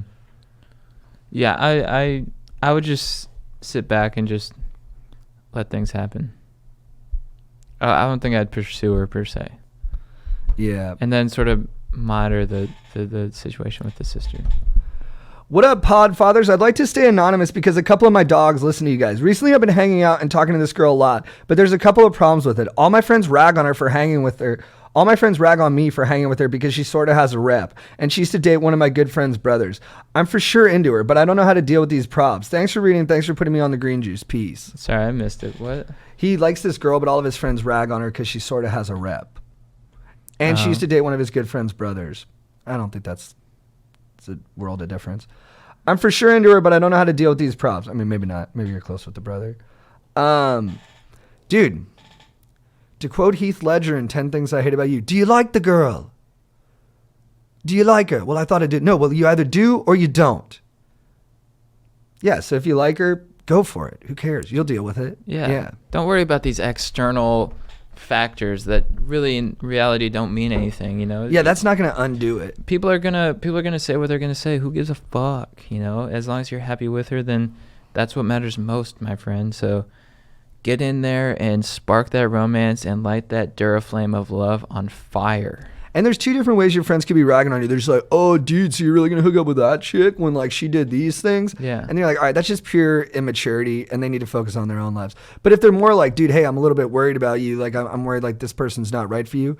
I mean, that's not really ragging. But if it's the latter one, you can just tell them, guys, look, I like this girl. I think we're going to be fine. And I'm just going to proceed as I want to. Yeah, it depends on the, I'd say if she has a history of like hurting dudes, then maybe reconsider. But if it's just other than that, dude, just have fun, dog. Yeah, exactly. And if you guys get along great, there's not much they can say. Yeah. Hey, Chad and JT, I come to you with an urgent dilemma. To give you some context, me and one of my best dogs have been having a boomer summer. We were skating, playing sand volleyball, lifting, and hitting cardio together. It's magical. But slowly as the summer passed, we started hanging out less and less. I then found out he had started doing sprints and working out on his own without me. To put it frankly, I was crushed. I've experienced some tough breakups, but getting ghosted by not only your workout partner, but also one of your dogs hurts worse. I don't know if he is pushing me away because we were going to college across the country from each other and he wants to save himself from the heartbreak, or if he is embarrassed that my deadlift, bench, and squat maxes are heavier than his. Yeah, that is tough. Even though he has a higher vert and faster 40 than me. Good on you for putting that in. I've supported him through some rough times, like when we split with his ride or die girl, Sabrina, who is a total babe. And he's been there for me at some of my lowest points in my life, which is why I'm confused about this sudden cold shoulder. Looking for any advice you stokers would have in a brutal situation like this. He listens to the pod, so I'm going to leave this message for him. Zach, if you hear this, I just want to go back to crushing maxes, shredding, and sprinting with you. John. I feel like I'd let it, give him space. I feel the exact same way. Like anything he says to try and fix a situation where he's like, what's going on, it might push him away more. Maybe it doesn't even have something to do with him. Maybe that he just needs a little break from him. They just need some space. They do all this stuff together. He just needs a little space. Yeah. So I would just, let him do his thing, give him space, just be like, you know what, live by yourself, it's cool, or whoever he wants to live with. And he'll come back to you. If he puts up a photo of him doing a workout by himself on Instagram, like it. Yeah. Just support him. Because you guys have all this, deep history with one another. It doesn't sound like the kind of friendship that's going to fade away just because you guys aren't lifting together one summer. Yeah, and it sounds like it's not a situation where he knowingly did something that he needs to apologize for. It sounds like a situation where he just needs to give this dude space and let him, work on his delts solo. Because sometimes people, they just want to, maybe he wants to get so jacked that next time you have your rendezvous and you lift together, he wants to blow you away. Maybe he's feeling inferior and he wants to get those delts up, get those rhomboids flexing. And so next time you'll be like, whoa, dude, he really put in the work. And he's like, yeah, I had to do some solo sessions. That's it. Me and my dogs used to group train with this dude, Tej. My buddy Ferraro, who's, 6'2", 200, jacked, told Tej that he didn't want to work out with me anymore, that I was holding him back. Oh, really? And I was really mad. Yeah. Yeah, because, I was only $145, but, I was always taking it seriously. I was always on time. And, I crushed it at the body weight exercises. Mm-hmm. And then, so I confronted Ferraro. He was at Islands with a bunch of people that he went on a religious retreat with. And I said, I told him about Tej. I said, you're going to leave me with Tej? I told you about Tej. I was like, you fucking backdoored me, dude? You don't want to fucking lift with me? Are you fucking serious? And all the other people at the table were like, JT, this is a place of warmth, because they were all pious from going on the religious retreat. And I was like, stay out of it. You know what you did, Ferraro. Strider was right behind me nodding his head. Oh, really? Yeah. He had my back. He looked at Ferraro like, how could you do that, dog? Dude. And then, dude, Ferraro called me that night and we freaking hashed it out. And I told him, I am being insecure. I'm sorry. But I'd also just been kicked out of school, so I didn't have much time to kick it with him. So I was like, this is when we kick it, dog. Yeah. When did, what did he say? He said he was sorry. He's like, dude, I would never, do that. He was mad at Tej. And then, Tej got all mad at us for, creating drama. And in the end, we kept working together. That's awesome. Yeah. What up, Ferraro? All right. What up, Sultans of Stoke? I have a rather delicate dilemma with a female. I'm in college and I lead Young Life with this dank babe. Young Life is a Christian ministry that helps college students reach out to high schoolers and teach them about Jesus. She is a great girl, absolute stunner, 11 out of 10. However, because we lead Young Life together, we are not allowed to date. There's even a contract we must sign with very specific rules stating that what we can and cannot do as Young Life leaders. And dating other leaders on your team is no bueno. Me and this babe have mad feelings for each other, though. We even took a trip together recently and had a blast, and I got to meet her folks. My question for y'all is this: should we risk punishment in pursuit of a relationship, or just be casual and hold out hope for the potential of a relationship in 2 years when we graduate? I don't want to wait because of... All right, dude, jumping in before the question's even over. I don't want to encourage you to get thrown out of a Christian ministry, because I'm sure it means a lot to you, and I'm sure it's a positive thing for the community. But I do genuinely believe you and this girl should date. And you shouldn't wait 2 years. 2 years, you could be a completely different person. This experience will be gone. The potential for it will be gone. Just be careful in every respect. But when it comes to you telling her how you feel and moving forward with that, take a risk. You know what this is? This is modern day Romeo and Juliet.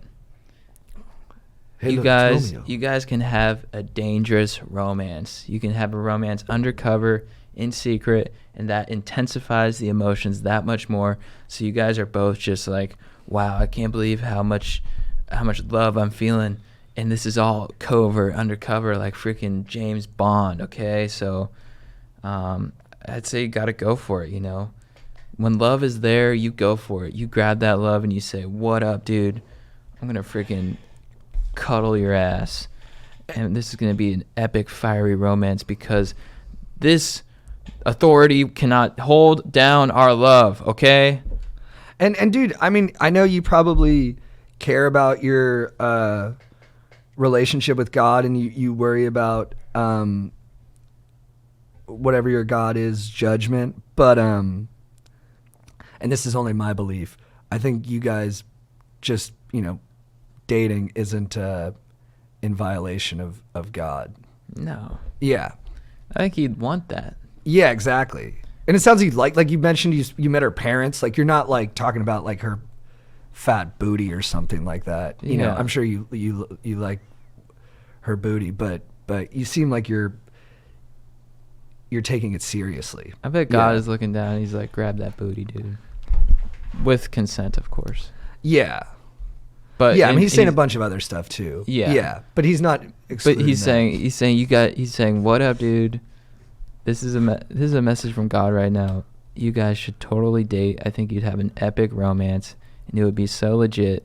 And you guys are gonna play beer pong together, whatever you guys do, and it's gonna be fantastic. One of the best parts of life. And then grab that booty. With Yeah, and, consent. and God's telling her to grab your booty too. Yeah. God didn't write that contract. Brother Kyle did. Yeah, You know what I'm exactly. saying?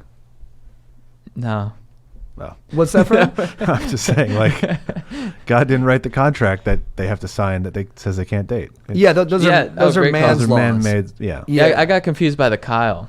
Yeah, I was like the I was monster. trying to think of a guy that Who would a guy do that that? would write that. Yeah, I thought you meant the Monster Energy guy. Like See, some you dude. think we should give him the green light, right? Yeah. Yeah, he's all right. He seems like a nice guy. Aaron, feel free to chime in more on these questions too. Yeah, let it rip, dog. Sure.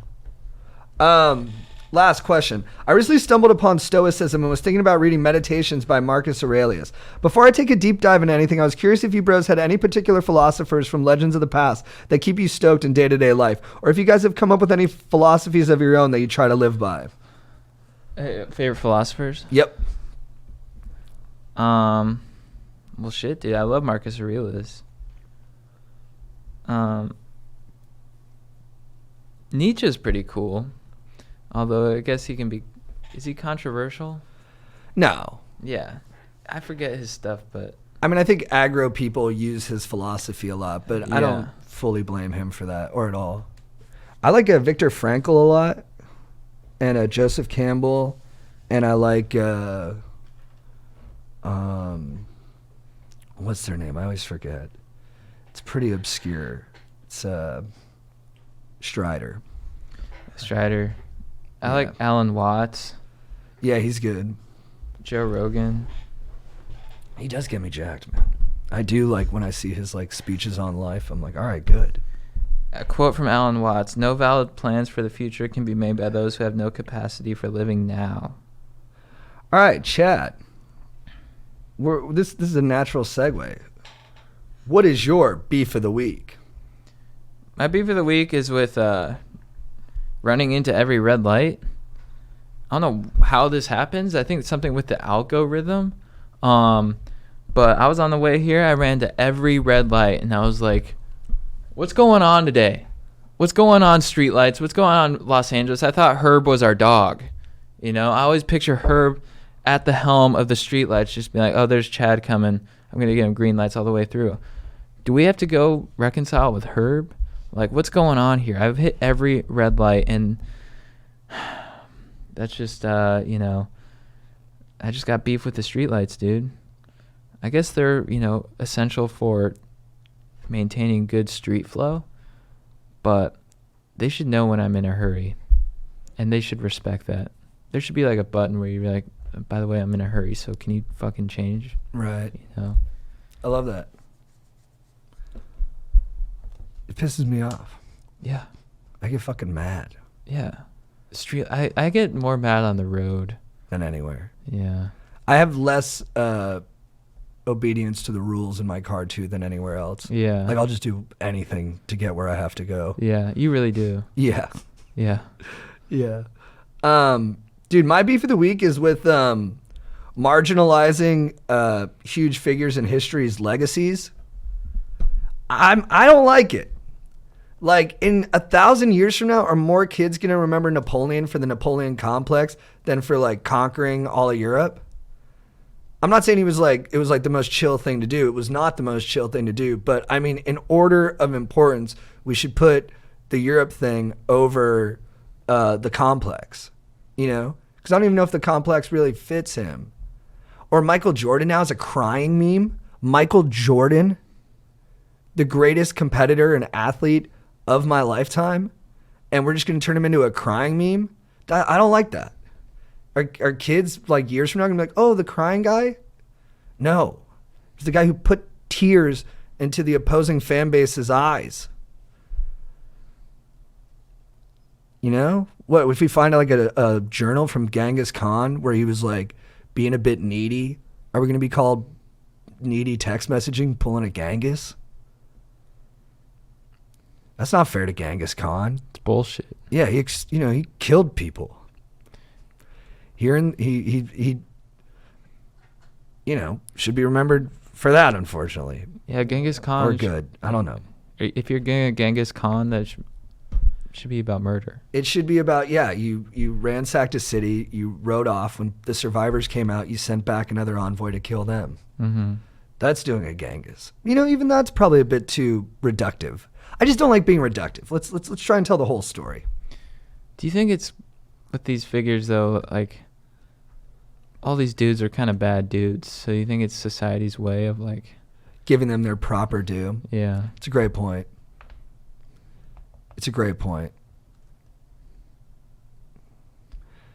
Yeah, I'm kind of into it now. We should do this. You're right. Good call. Damn. Sorry. Well, that's why you got to have these beefs to start, because then kind of by the end of it, you realize you're wrong, What about Charles Barkley? Did you see that clip of Charles Barkley playing golf on Barstool Yeah, he's Sports? got a hack swing. And he goes, God damn it, you motherfucker. Dude, we got to talk about the other clip on Barstool, which was the short guy flipping shit. Yes. Aaron, what'd you think about this? Should we feel bad for the guy or should we let it rip? Is it the bagel guy? Yeah. Oh, fuck that dude. It's pretty hilarious. It is one of the funniest things I've ever seen. And I it's just fucking hilarious. The guy's like, I'm 5 foot, I should be dead? Who said that? No one said that here. Everybody! Women in general. You think I'm making this shit up? You're not God or my father. You're not God or my father. So what happened to you? Same thing that's been happening to me my whole life. Yeah, the follow-up interview he does on YouTube, I'd really recommend. I'm tired of the manipulation. I bruised up my arm hitting a bat by taking it back. He says he took a bat into the woods to work off his anger. It's so He's an incredible funny. character. He's Dude, such like a he's so full, funny. rich character. Yeah. Same thing that's been happening my whole life. Same thing that's been happening my whole life. They're giving me the smirk with the biting lip. Yeah. Apparently he goes, this is what he was saying. He goes, the Indian woman who worked there didn't understand the concept of Egg whites. Of egg whites. So I asked her 3 times. She said she got it. I said, okay.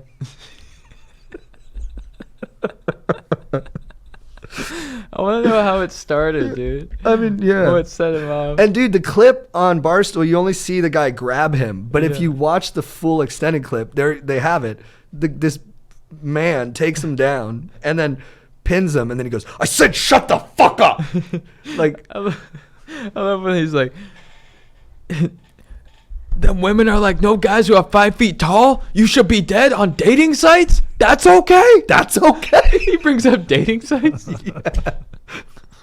He's like on Tinder, he's like, God damn it. And dude, when he chest bumps the guys, like, you want to go outside? Yeah. I'm not afraid of you. And I do respect the fucking, thrust. Like, the guy goes 100%. He's going hard in the paint. Dude, at the end of the news interview, the reporter's like, oh, and by the way, how tall are you again? 5 feet. All right, Chad, who is your babe of the week? My baby of the week is this one dome shot I got on this dude in paintball. So there are these 3 kids. I don't know if you remember them. They were all decked out. They had amazing guns. They were just lighting people up. But they were also friggin' little assholes. They'd be like, you're out. I shot you. You're out. What's going on, ref? This is bull. They're way too into the game. And kind of just harshing the vibe of everyone, I thought. And then in one game, I saw this guy. He ducked out from behind to try and pop me off. Shot him right in the dome. Nice. Yeah. That's awesome. And he's like, damn it. And I'm like, you're out now, bitch. Enjoy that paint-filled lens. Fuck you, dude. Yeah, enjoy seeing the world through my paint. Yeah, but then we hugged. Fuck yeah. It's So- got everything. Yeah. So it was a really heartwarming thing, and I like that dome shot, which is such a babe. It's like the hottest thing ever. It had the same effect that a mega babe has on me, and it, made me feel good. And not in sorry. No, for sure, dude. Yeah. What's up? Oh, nothing. I just, it made me kind of aroused. Oh, man, I'm sorry, too, because I lost track of your feelings there for a second, but I'm glad it ended on arousal. That's fire. Thanks. I love it when you're horny. Thanks. What's your babe? My babe of the week is, and I mentioned him last week, but I just got to give it to him because I forgot to tell this story last week, is Andrew Johnson. Oh, nice. Yeah, so he's won babe of the Legend. week a ton. And he was just a beast in Cabo because, the last night I thought I took my Seroquel, but I didn't. My sleeping meds. Sometimes I forget that I haven't taken them, so then I'm still up at 4 a.m, and then I start going a little haywire, and he just freaking chilled me out, walked me through the whole thing, counted my pills with me, gave me confidence that I should take one, and then basically watched me sleep because I was afraid I was going to die. I was deep in panic, and my dog had my back. And on top of that, he's just a babe, and I have a very babe story about him. I lived in New York for a little bit, and he came to live with me, which was a great time. And he was freaking shredded at the time, and a good-looking guy, anyways. And we'd walk down the streets, and women would come up to him and literally be like, "Oh my god, what do you do?" They needed to know more about him, and it went to his head a little bit. He started wearing leather pants and deep cut purple V-necks, which at the time really upset me. I remember he came home and I was like, "What the fuck, dude? What the fuck are you wearing, man?" And he's like, "What? I look good." I'm like, "Is that the fucking point?" I was like, "Wear what you normally wear." I'm sorry, Andrew, for harshing on your vibe, dude, because you're just having fun in New York. But it was so hard for me. And then he started bartending, and then one morning he came back and he was kind of sad. And I was like, "What's up, dude? How's work last night?" He's like, "It was all right." And then I'm just making conversation again a couple hours later. I'm like, "So what's up, dude? What happened last night? What was work like?" And because he wasn't talking about it, he normally talks about it. And then he was like, they made me dance. And did I tell a story already? I was like, "What do you mean?" He's like, "They made me get on the bar and strip. They made me dance." I was like, "Are you serious?" He's like, "Yeah, dude. People were throwing money at me, and I was just, I don't know. It was weird. I just got up there and I danced." And I was like, "Did you like it?" He's like, "I fucking loved it." He felt bad about how much he loved it. That's what was fucking him up in the morning. He was like, "Dude, I fucking love stripping, dude. I fucking love it." And he was like, "I don't know if I want to be that guy." And it was I really saw him grappling with that, the nature of his babeness. And that's why, because, dude, you're just a thoughtful hottie. That's why you're my babe of the week, Andrew. What up, Andrew? Chad, who is your legend of the week? The legend of the week is Brad Pitt. Come on! Yeah. Yes! Sometimes it's just right. Yeah. How has he not been named yet? Now I feel negligent. I don't know. And I really like that fist pump I got. If you're watching this. Yeah, if you're listening to the podcast, go to the video and go to the same timestamp and check out the fist bump that Chad just threw. It is fire. That's my favorite philosopher. He's just the legend of all legends. Dude. He really is. He's amazing. Not only is he probably the best looking guy ever. Yep. But he's an incredible actor. He's great. He has charisma. He's good looking. He's funny. He's funny. Good timing. Great relaxed attitude. Easy going. A good guy. He wants to help the bees. Want to help New Orleans out. Charitable dude.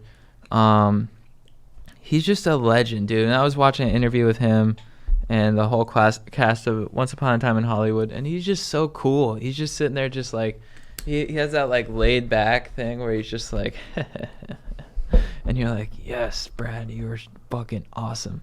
Because he's just, you can tell he's just like, I'm sure he's a complicated guy. Yeah, for sure. But he has that, his aura is just like this easygoing confidence. It's just so. A lot of gratitude in his aura. Yeah. Oh, yeah, yeah.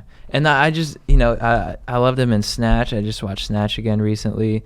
Loved him in Glorious Bastards, Moneyball, Fight Club, Seven. What else? Mr. and Mrs. Smith is epic. World War Z is cool. He has great hair in that. What else is he been Did we in? say Fight Club? Yeah, I said Fight Club. Legends of the Fall. Legends of the Fall. Seven. Yeah. Thelma and Louise. Thelma and Louise. What else? I know I'm missing some. Ocean's 11. He's great in everything. Oh, Ocean's 11. Yeah. Rusty. Benny Butts. Which one? Benny Butts.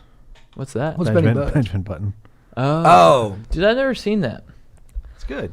It's long, but it's It's good. long. It's got interesting themes in it for sure. The effects don't really hold up anymore. Oh, they No. don't? No. I remember liking the look of it. It's New Orleans, right? Yeah. I remember thinking the bordello looked like great in that. It looked like a painting. So, and above all, his hair right now is just phenomenal. So I just wanted, you know, Troy, dude, Troy. Mm-hmm. Great quads in Troy. So I just wanted, you know, he's a legend, dude. And he's the legend of all legends. The Assassination of Jesse James. Oh, right. Didn't he pay for that? Didn't he finance that? Yeah. Yeah, and he produces great movies. Like, he made, like, 12 Years a Slave. Like, his production That's company right. has good taste. Yeah. And that's no accident. I give Brad 100% credit. I have two quick Brad Pitt anecdotes for color. One, Mike Tyson tells a story of when he was like on a break with his wife at the time, Robin Givens, that she picked up a waiter and brought him home to bone. It was Brad Pitt. And Mike Tyson was waiting for him, and Mike Tyson was like, "Go home before I kill you." And Brad Pitt just went home. Smart man. And then the second one is I saw Brad Pitt on Bill Maher talking about all the New Orleans like architecture that he was a part of. And Bill Maher, like, kind of at the end, like, to throw him off, is like, you know, Brad, I saw you at a party one time just rolling the best joints I've ever seen. Like, they were so tightly put together. And then Brad just takes a beat and goes, "I'm an artist." What up, Brad? That is a fire thing to say. All right, dude, my legend of the week is Pernell Whitaker. We're recording this on a Monday, and I just saw on ESPN that he passed away. He was hit by a car.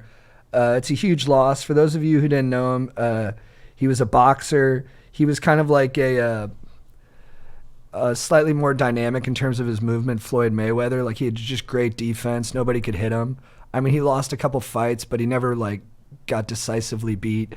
And he was just, he probably had the best head movement ever. And it's a tragic loss. He was a really tremendous boxer, and I love his nickname so much, Sweet Pea. I like a sweet nickname for a combat sports guy. So yeah, I'm sorry. Rest in peace. All right, Chad, what is your quote of the week? I'm looking it up right now. I forgot to do a quote. I can hit one real quick. Cool. My quote of the week is from Tyler Cowen, who I'm always referencing. I probably reference him too much. Shoot. He was on this podcast, Rationally Thinking, or I think that's the name. Rationally Speaking. My apologies. And they were talking about life expectancy, and he dropped the bomb that in the U.S., if you took out guns, drug deaths, and automobile accidents, we would actually have the longest life expectancy in the world. Guns, drugs, and motor vehicle Really? accidents. Yeah. Like that actually, once you make it past like 60 in our country, you tend to live the longest. It's just that we lose a lot of people in the early years. Yeah. We lose more people under the age of like 30 than most other industrialized nations. Really? Yeah. Interesting. Which is pretty crazy to think about. Like, I guess we're just an extreme place. And I feel that in myself because I grew up shooting guns and I've done drugs and I drive like a maniac. And it's like, is there something in our culture where we have like just an extreme nature? I think it's because we're so kind of repressed in a way. You know what I Right. mean? I'm gonna go with a quote from Ashley Schaefer. Mm-hmm. Another Ashley Schaefer quote. Yeah, these are like our two quote guys. Yeah. You hit the Schaefer, I hit the Cowan. Thank you, two. Now, Kenny Powers, it's you that needs to sashay off my property while I hold my keys. Because I'd hate for anything bad to happen to you. And then he flicks him in the nuts. Whoa. Ashley Schaefer's from Eastbound and Down. Kenny Powers, the saga of Kenny Powers. Check it out, dudes. It's hilarious. That's what's up. Sashay off my property while I hold my keys. Dude, I was also thinking about a couple other things. One, me and Strider were talking about this yesterday. Andre Agassi, when he had that incredible hair playing tennis, that was a wig. I think this needs to be on record that we talked about this on the podcast. Like, this guy was playing in the championship of like the US Open for tennis, millions of people watching, and he's like putting a wig on. I gotta see this thing. He was wearing a wig the whole time, and we didn't find out till years later when he wrote his book Open that I really want to read. I heard it's great. Dude, at first I was judging, but now I'm like, this guy's the man. And he did like a popular commercial where it was like style, and it was like all about his hair. Yeah. It's a fire Did people wig. on set know it was a wig? Dude, it's How many people were in on the dupe? Dude, that is an epic wig. It's a full-on mullet with bleached tips. He's supporting the coral. What's up? I mean, when you put it like that again, I'm like, fuck yeah, let's go, Agassi. Yeah, and I'm not even hating on him for it. I'm just like kind of weirded out. Yeah. Who do you think's wearing a wig right now of Of famous athletes? Sheckler. You think Sheckler's wearing a wig? That's crazy. Dude, another thing I want to talk about, reading minds. See, the way they do it in movies when you read minds is the person always goes like this. They kind of just put their fingers to their temple and they look real kind of focused and still as they read the other person's mind. But like if I read your mind, I wouldn't see one thought. It'd be like a million thoughts coming from different directions, right? Yeah. Like, because people, I don't think cleanly. Oh, yeah, you're thinking 1,000 things that... So it would be too... You'd just be bum rushed. Yeah. You'd be like dodging thoughts. Yeah. Reading someone's mind would be more like, whoa, You're like, whoa, what whoa, are you whoa, really whoa. thinking? Yeah, what do you really think? What's your actual motivation? Okay, that's Yeah. what you think you're doing this for. Yeah. But actually underneath it, you're doing it for a totally different reason. Yeah. Do you see that? I don't think you'd be able to get like a really solid grasp on like what's actually going on. Yeah, like if the person was like not a good thinker and they just had like a million different thoughts, they were scatterbrained, reading their mind would be like, whoa, whoa, whoa, whoa, whoa, whoa, Yeah. whoa, whoa. You'd just be dodging shit. It'd be like going against freeway traffic. You're just like moving like, ooh, that's Yeah, nice. yeah. Ooh, that's fucked up. What's going on? yeah, and you're trying to jump in this convertible, but like there's a million cars coming at you. Yeah. Go ahead. Farney said that you see it like a pie chart. Oh. Like when you see their brain, when you read their mind, you just see a pie chart of what they think about. Yeah. And you're like, wait, 60% of your thinking's about Fortnite? And they're like, no. And you're like, no, I see the pie chart. And then they're like, shit. Yeah. You're like, yeah, because that's probably a little too much. Yeah. Dude, Rogan talks about, he's like, pretty soon we're going to be able to read minds. I'm like, what? No, dude. How does he say that with confidence? Yeah, and why do we want that to happen? Yeah, you don't want telepathy. Why would you want that? Right. That's horrible.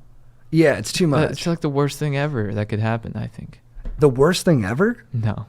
But no, I like your strong take, though. Follow it. But yeah. Why? Do you think people have bad thoughts?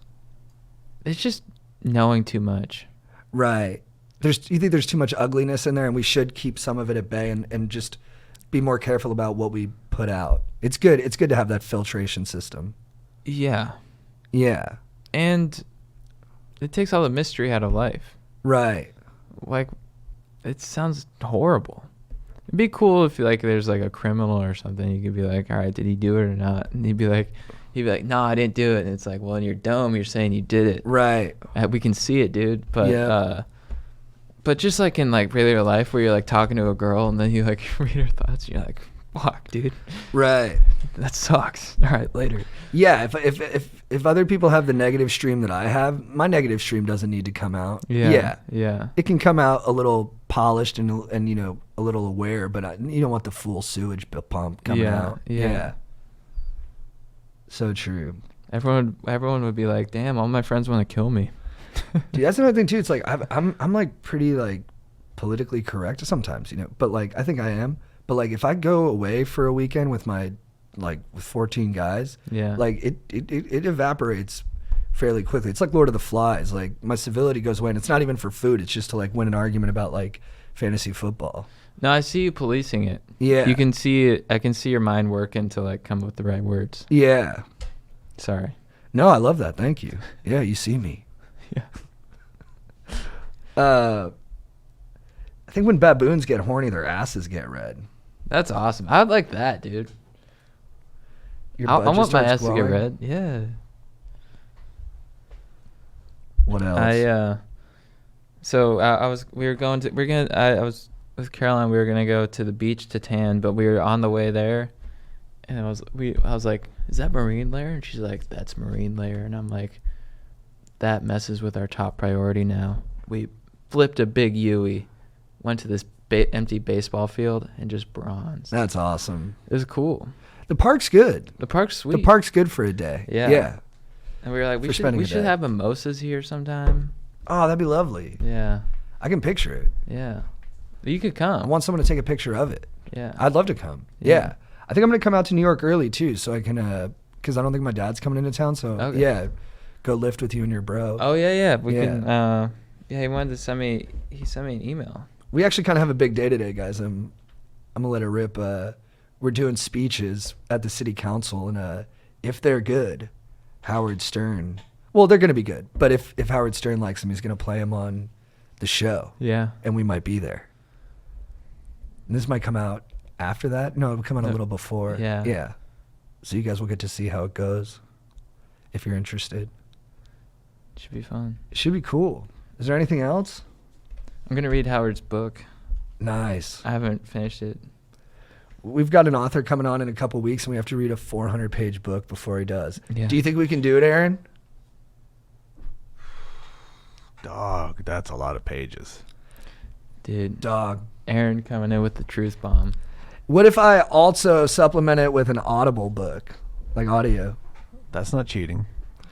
That's not cheating, That's reading while you drive, bro. dude. I do mostly Audible. Audible.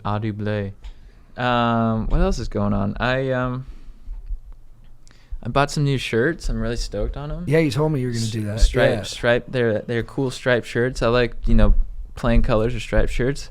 A little bit. I got them extra large, so when they shrink, they're gonna be the right size, baby. And if they're not, I'm gonna be pissed. Dude, you talked about shrinking shirts on last week's podcast, Yeah. and it really resonated with People really related to Yeah. that. Yeah, it's tough. It's a struggle. I'm nervous Yeah. to clean my clothes every time because I'm like they're gonna shrink on me. yeah, like my Instinct shirt. I Yeah. love that shirt. It's kind of ruined. The fit kind of got It ruined. doesn't work anymore. It was at a perfect level, Yeah, and now it's just. not. I'm like. You had I'm it. like, cotton. What the fuck, dude? So frustrating. We need to start using hemp. I tried a hemp beer on Saturday. How's that? It just tastes like weed. Ugh. Yeah.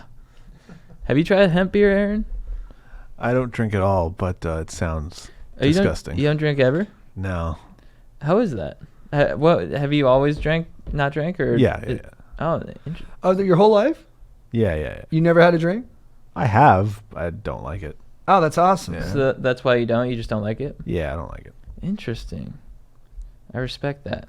You must be a clear-headed dude. That's probably why you bring in the facts and just drop truth bombs all the time. Yeah. Dude, I listened to this smart dude who owns this company, Stipe. I think it's called Patrick Collison. I think he's Irish, and they do like all the transactions you make over your phone. They're like the processing company for it, I think. But he was talking about how if you're smart, you're actually more likely to convince yourself you're right when you're wrong because you have more horsepower. Yeah. I think I might have mentioned this before. I'm sorry if I'm always, but these things, they just keep popping up in my head. Yeah, totally. Yeah.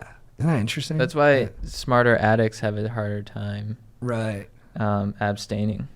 Because they just think themselves out of sobriety. They're like, I don't have a basically. problem. Here's my solution. Right. And they come up with this solution that they think is going to work, but you can't tame that beast. We got to stay humble. Yeah.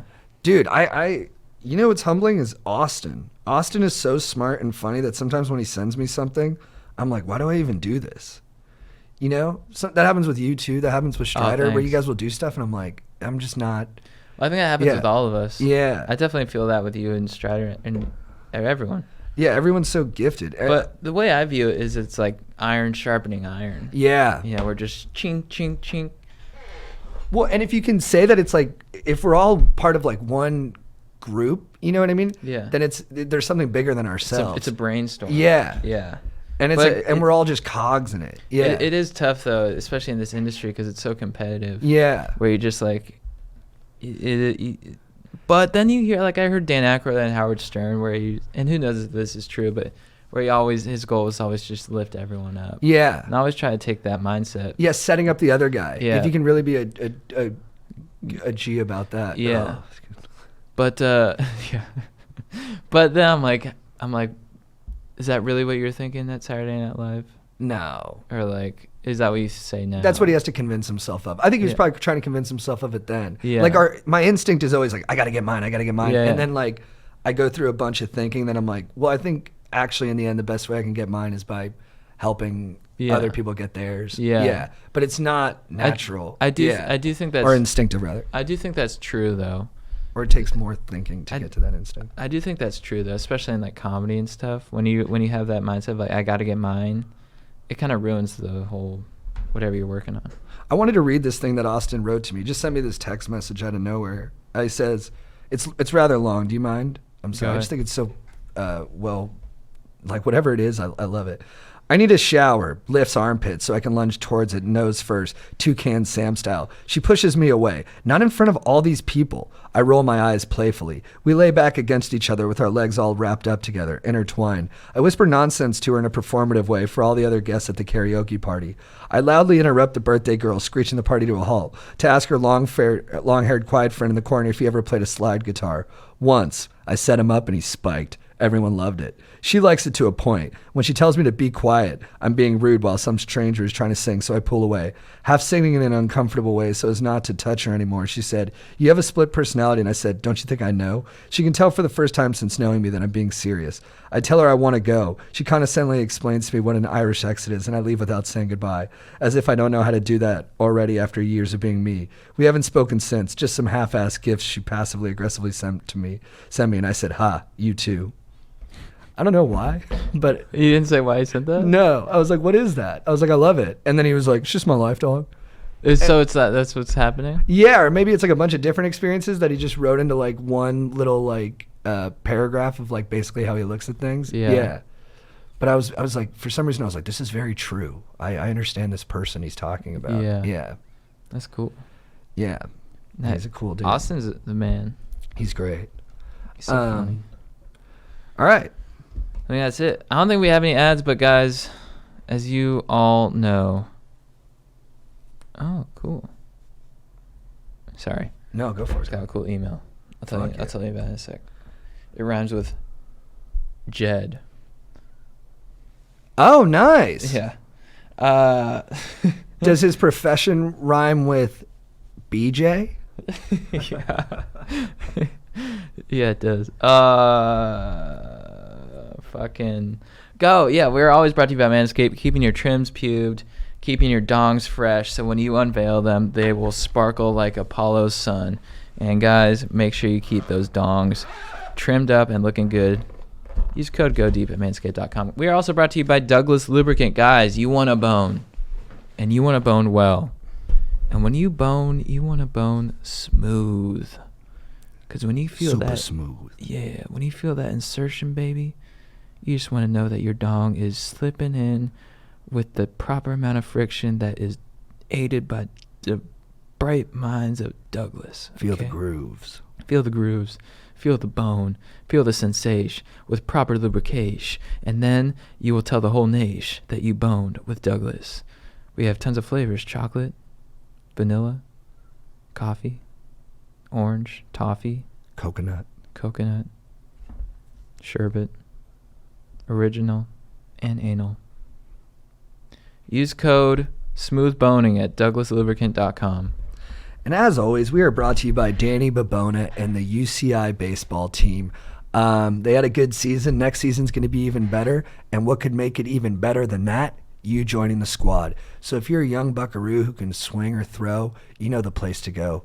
UCI baseball. They should call it UC Newport Beach because it's right there. Guys, thanks for listening to episode 82. If you want to check out our t-shirts, chadgoeseat.com. Get some fresh threads. And stay stoked, stokers. Stay stoked, stokers. Boom, clap. I love you. If you need advice, these guys